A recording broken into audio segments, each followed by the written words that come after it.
Hey, listen. Don't take this for anything sweet, you understand? Because our goal is to win our league, correct? Because we already know who we want to see, who we want to see right here. I won't put it out here tonight, but we already know what the goal is, correct?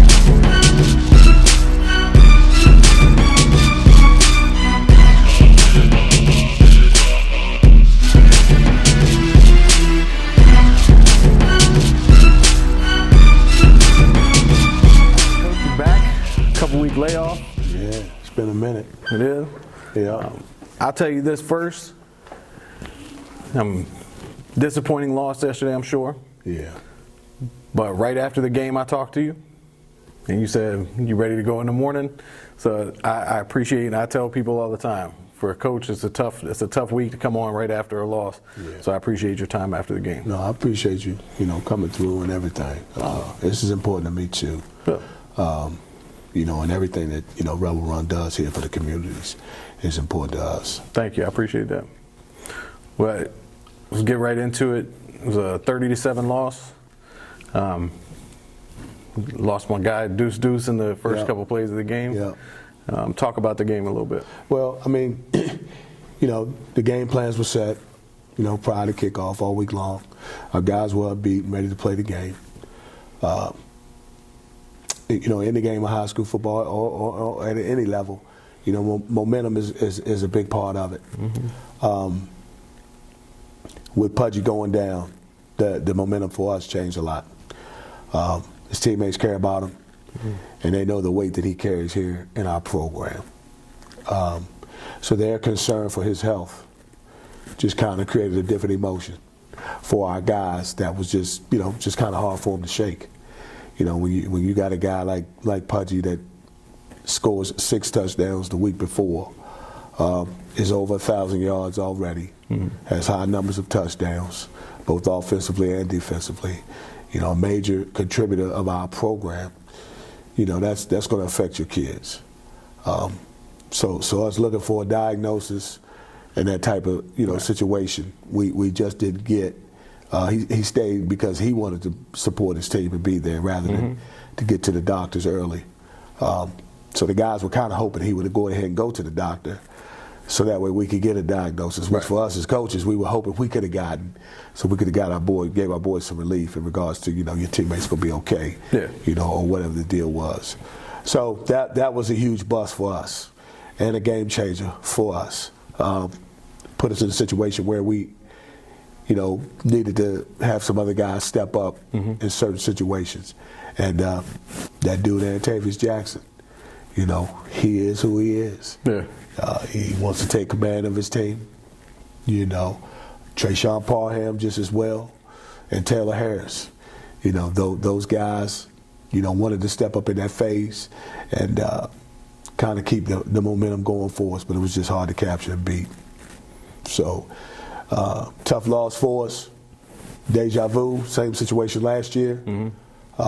Except last year, the bracket changed a little bit. We didn't get to see Freedom in the playoffs.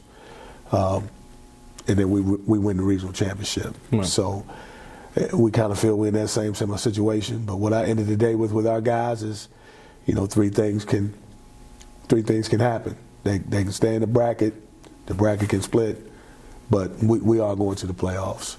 So, just making sure that they knew, we supported them in their efforts to play the game. Is definitely the message I wanted to send to our guys. Yeah.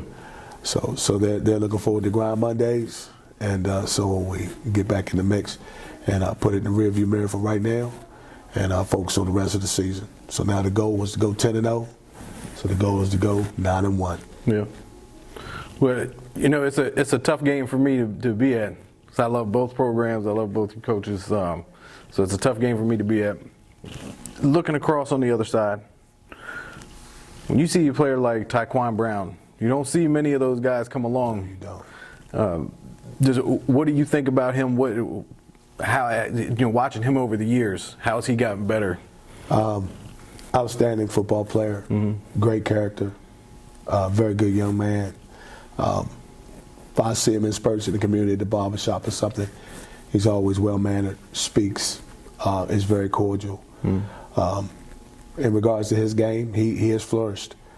And he does the things that he's asked to do for their program very well. And it's a joy to watch him play. And, we wish him the best, in terms of where his future is going to be. Yeah. He's definitely a college football player. He's got a heart of gold, so we support, we support and love watching him play. Yeah. He's a tough kid. Yeah. He's tough as nails. You had the pink out going on? Had a little pink out going on. Student section was great, rare form with the pink. We kind of, not that we got, we got color schemes and everything. Yeah. With our SALC classes and our assault classes, and we try our best to try to coordinate things. But the guys wanted to bust those gold unis out, and they were nice. You can say that again. So we had a little pink. Yeah. But we're gonna definitely set some pink off this week for homecoming. All right. And they'll see the boys really represent. But just in terms of the crowd and the prior breast cancer awareness venue with our junior ROTC class, it was awesome. Yeah. It was a great event. We have a teacher here, Beth Hanover, who's a breast cancer recovery patient, and she's a super teacher here.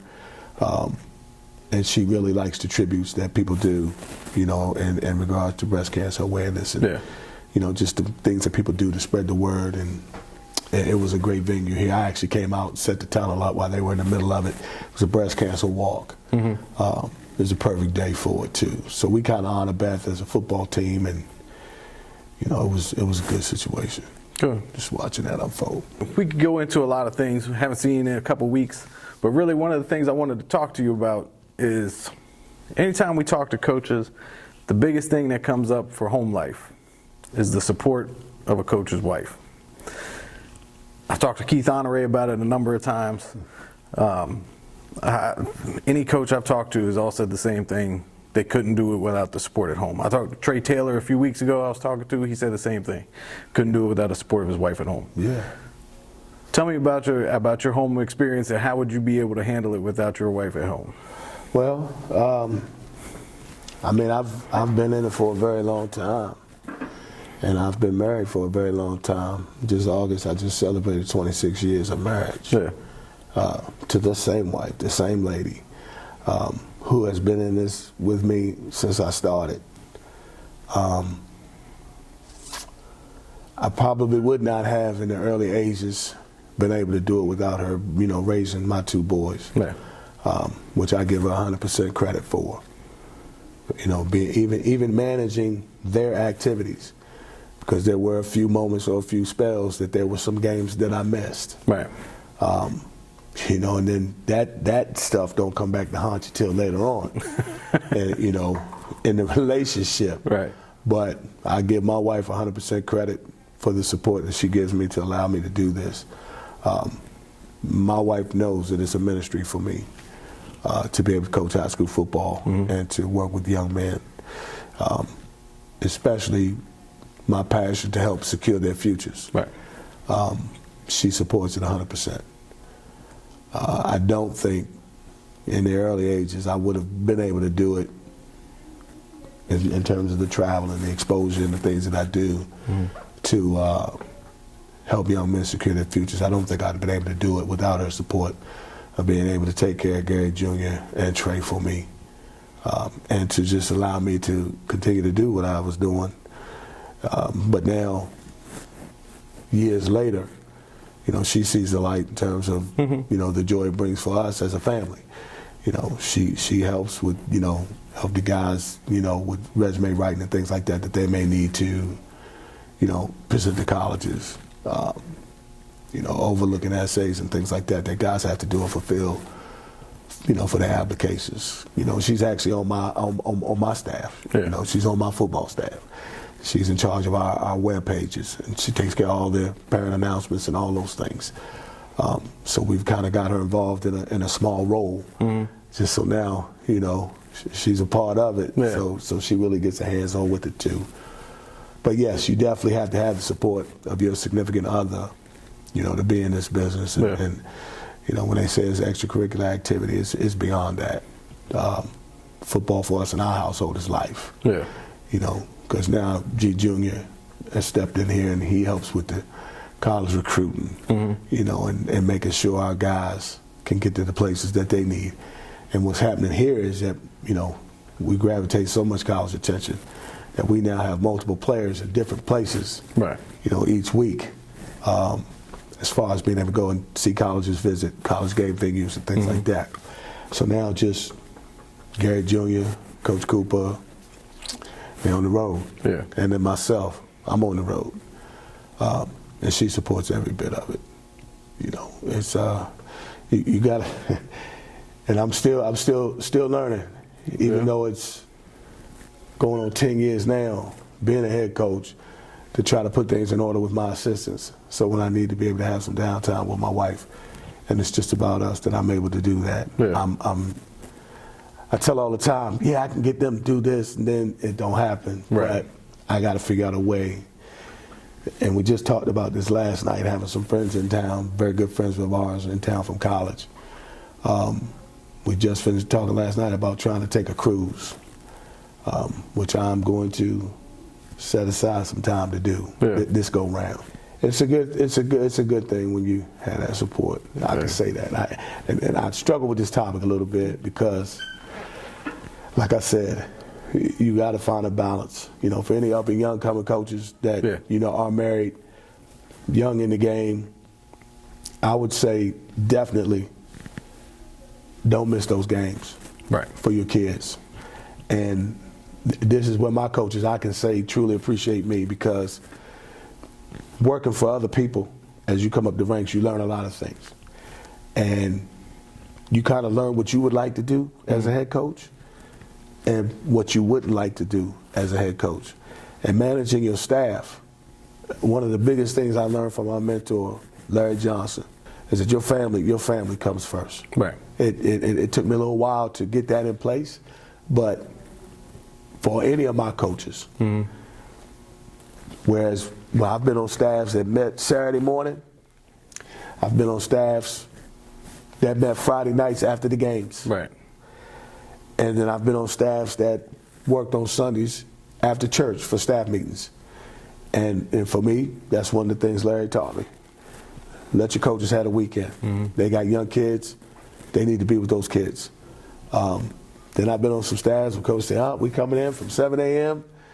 to 12, 1 o'clock on a Saturday. Yeah. And that is a setup to me for disaster in your home life. Yeah. So here, we meet Sundays at 6 p.m. The weekend is good. Coaches need to go out of town. The kids got games. They're able to jump right in it and spend the weekend with their families. Right. And then to this point, sometimes we may meet on Monday, make Monday a late night working for us as well. So now that I've learned along the way that that's important, my coaches appreciate me in that arena big time, because I always tell them, you go see your son play. Yeah. Don't come here. They come and say, Coach, I got to do this with my child. Take care of that. That's priority. We'll get through this. Yeah. So that's just my take on the home situation. And it was definitely a learning process for me. So I try to, moving on with this cruise, go pick up a lot of makeup time, and I'm just being honest, because I know she watched this thing. She could be like, hold up, man. You need to tell Rob he need to come sit down with me. Right. Hey. And I'm going to put it out there to all the wives on what your expectations would be. And I think she would appreciate me saying this right now. What your expectations should be as a wife, a coach's wife. Yeah. Especially here in this part of Virginia, football's big, but ain't none of us making $1 million. Right. It's truly for the heart of the children, guys that want to get back. So I set it up here for my guys to where when it comes to any family issues, they just let me know we take care of it. It's a green light situation when it comes to families. Yeah. It's important. Well, you let her know. We've actually, I joked with Keith about this last year, that we might have to do a real coaches' wives of Northern Virginia up here. That would be pretty good. It's gonna be trouble for you all, though. It'd be easier on me than it will be for you all. It might be something we don't want to go back and watch. That's right. Because it might be some true reality speaking in it. But I think that would be great. I think it's a good idea, I think it'd too. be great. That's a great idea. Nah, people need to know because y'all aren't the only ones that go through stuff during the season. They got to deal. They got to deal with you all when you're coming home too. Exactly. Yeah. I try not to take it home. Yesterday we did a big family dinner with all our friends and family, and my guys were here from college, and we didn't do a whole lot of talking about football. Hey, speaking of all this, I was talking to Sherman Rivers, who's the head coach over at Patriot basketball. Yeah, I know Sean. Yeah, he said, yeah, I see what you do with Coach G. He said, but you let him know, Miss Wortham is the best. Yeah. Sherman got a lot of respect for my wife, and they have a good relationship. And like I said, we've been married for a long time. I mean, our relationship is 30 years. Even some of the things I used to do in college, as far as working with the kids in the rec center, coaching with the kids in the rec center. She was already getting prepped for it then, until Larry Johnson gave me my first shot at T.C. Williams. So it's important, just being a young coach and wanting to fulfill the things that you need to fulfill for your head coach that you're working for. Then you have priorities and things that you have to take care of at home. It's just a hard way to figure it out. But the older I got, I figured it out. We have not had a lot of vacations. Yeah. I could say that, but I'm going on that cruise. I'm going on that cruise. So Endo Cooper is my assistant head coach. So Coach Cooper is going to have to take over the program. Yeah. And he's going to have to hold it down while I'm away on that cruise. There you go. So, yeah. Got to do what you got to do. Yes, indeed. It's important, and I know it is. Yeah. So, well, moving forward for the rest of the year, you got Colgan coming up. Homecoming, yeah. Yep. So, have you had a chance to look at them yet? I just finished breaking down yesterday's game. I'm gonna jump in here on some Colgan film, and just start putting my input together for the coaches. And like we have the way we do our film, our edit guy is very, very good. Coach Gunning. Coach Gunning drives from PA every week. He's a part of our staff. He's one of our coaches. He's in charge of all our film and editing. He is by far one of the best edit guys. It's Coach Wells' brother. Yeah. My co-defensive coordinator, Barry Wells. His brother, he comes down. And I mean, I didn't even know Huddle had the capabilities to do the things that he does with our Huddle system. Play breakdowns, things like that. I mean, but he'll break it in segments. Scoring segments for the other team, scoring segments for us, passing for us, pass for the other teams. So it helps minimize the time for my coaches to put their preliminary scout reports together, which are due to me every Sunday. Some Sundays at 4 o'clock, some Sundays at 11 p.m. because I like to do my studying on Sundays at 11 p.m. And I'm usually up to about 1:30, 2 o'clock before I go to sleep, and I'm back up 5:30, ready to go to the work day. But that's just my settled time in the dark, going over all my stuff, what they've put together, make sure things are sufficient, and they do a very good job. And it's time consuming. I mean, our guys literally, and I'll show you one day, literally get scout reports put together on our Huddle system for offense, defense, and special teams.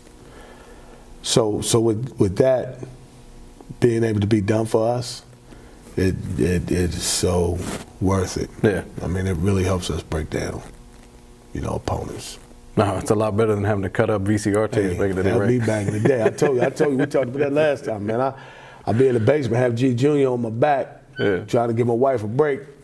And I got that old pause and start button, pause, and then I got to try to zoom into that thing and find out if that's a 3 technique or a 2 or a 1 or a shade. And man, and then everything was handwritten and typed up in regards to that report. I mean, one of the best people to teach me how to do film breakdowns. Larry Johnson taught me how to do self-scout on a VCR tape, but Jerry Pedoni by far was a guy that really showed me how to translate it from the film to the paper to make sure I had it prepared, and then going to the copy machine and making sure I'm coming out there with a stack of papers like this for the scout reports to be able to hand carry it, because it wasn't on the computer. Right. So we had to get a player's paper. Everybody got individual, papers of the scout report. But Jerry Pannoni showed me how to really, translate it on paper. But now I tell my coaches in the meeting sometimes, I'll never ask y'all to do anything I didn't have to do. Yeah. I said, but the biggest difference is that y'all got these buttons. All you got to do is hit whatever tell you it is. You just clicking buttons. Yeah. I'm like, back then, man, I'm using a VCR and a pen and some paper. Right. And then got to go back and retype that stuff over, be able to present it to the kids and the coaches. Yeah.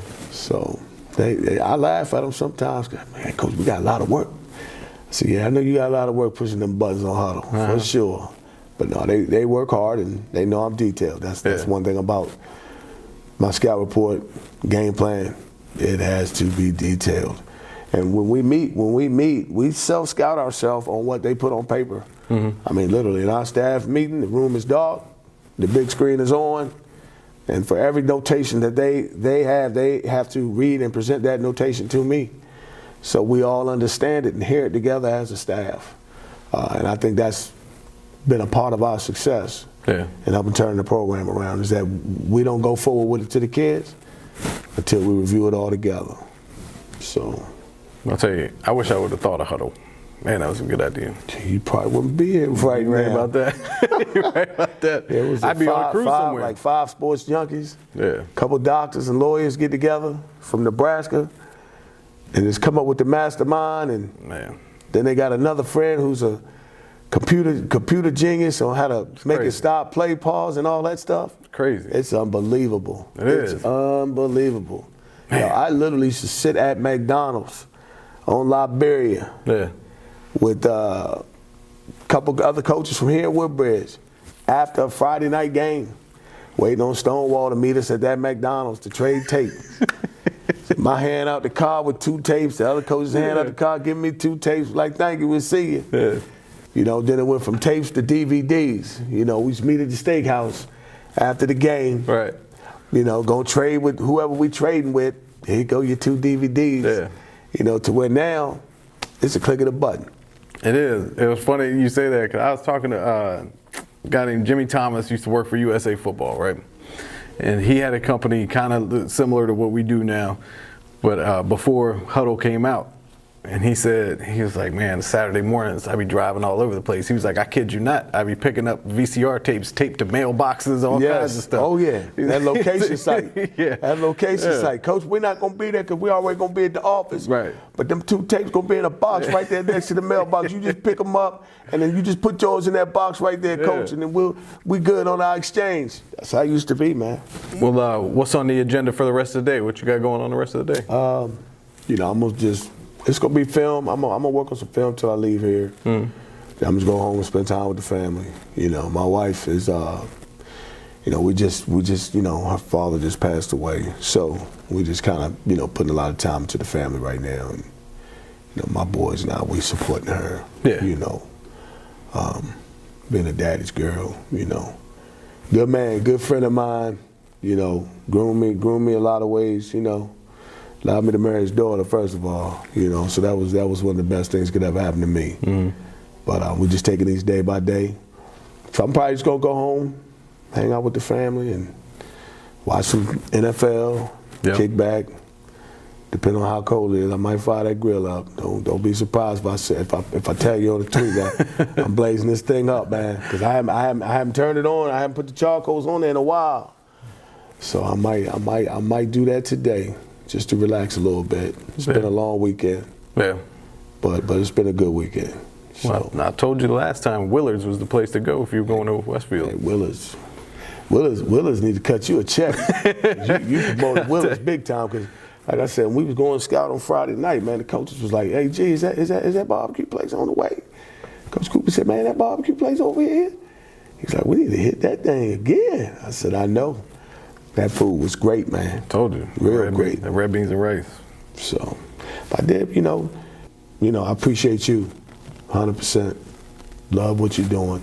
Gonna continue to support it always. You know, I'm one of the cats that was coaching when they used to have the, we used to meet at Jerry's house, at Coach Benoni house, after the games at 11:15, 11:20.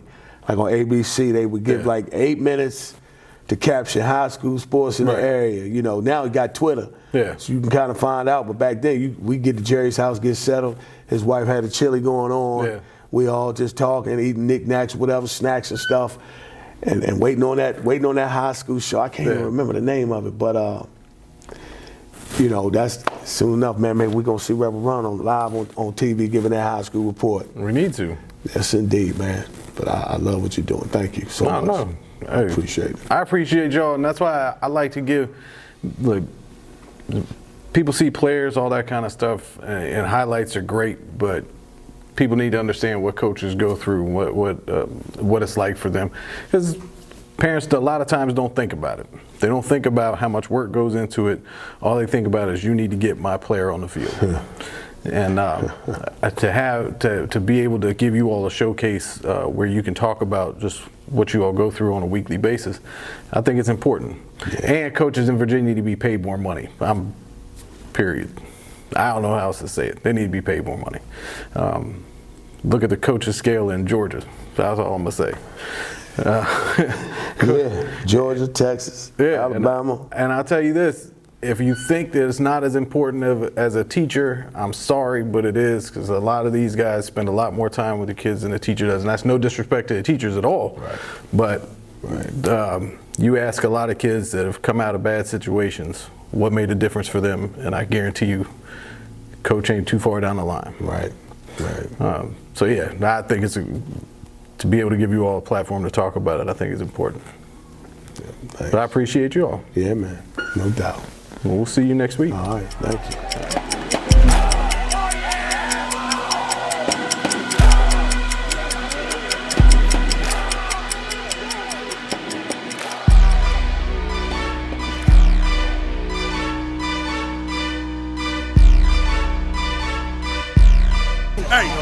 Hey, listen, don't take this for anything sweet, you understand?